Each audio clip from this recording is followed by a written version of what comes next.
লতিরাজ বাড়ি এক চাষ পদ্ধতি, লতিরাজ বাড়ি একের বীজ, ফুল, পোয়া বা চারা। প্রিয় দর্শক, আপনারা দেখতে পাচ্ছেন এই ভাই সুদূর সিংড়া থেকে লতিরাজ বাড়ি একের বীজ, ফুল, পোয়া বা চারা নেওয়ার জন্য আমাদের এখানে সরেজমিনে এসেছেন। পাশে আমাদের লতিরাজ বাড়ি একের ক্ষেত।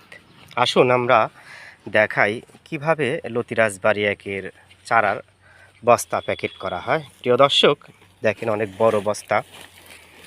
দেখেন আমরা গোড়াটা সাধারণত সাইড দিয়ে থাকি, এভাবে কিন্তু আমরা সারিবদ্ধভাবে সাজাই।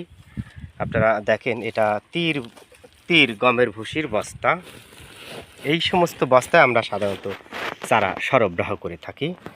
এই যে পাশে দেখতে পাচ্ছেন চারা সংগ্রহ করা রয়েছে। কথায় আছে ভালো বীজ ভালো ফসল। সুস্থ সবল বীজ থেকে যেমন সুস্থ সবল চারা থেকে গাছ, গাছ থেকে ফসল। যারা লতিরাজ বাড়ি এক চাষ করতে চান, দাম একটু বেশি হলেও আপনাদের উচিত ভালো মানের সুস্থ সবল সবুজ বীজ রোপণ করা। এতে আপনি অনেক সুবিধাগুলো পাবেন। প্রাথমিক সুবিধা হিসেবে বর্ণনা করা যায়, গাছগুলোর রোগ বালাই কম হবে। দ্বিতীয়ত, গাছগুলো সুস্থ সবল থাকবে। তৃতীয়ত, স্বাভাবিকভাবে বেড়ে উঠবে। চতুর্থ, আপনার একই সাথে ফলন দিবে। এবং পঞ্চম, গাছগুলো শেষ পর্যন্ত টিকে থাকবে।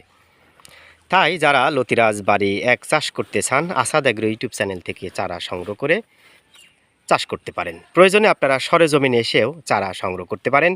তো যাই হোক, ভালো থাকেন, সুস্থ থাকেন। নতুন কোনো ভিডিওতে দেখা হবে এমন প্রত্যাশা।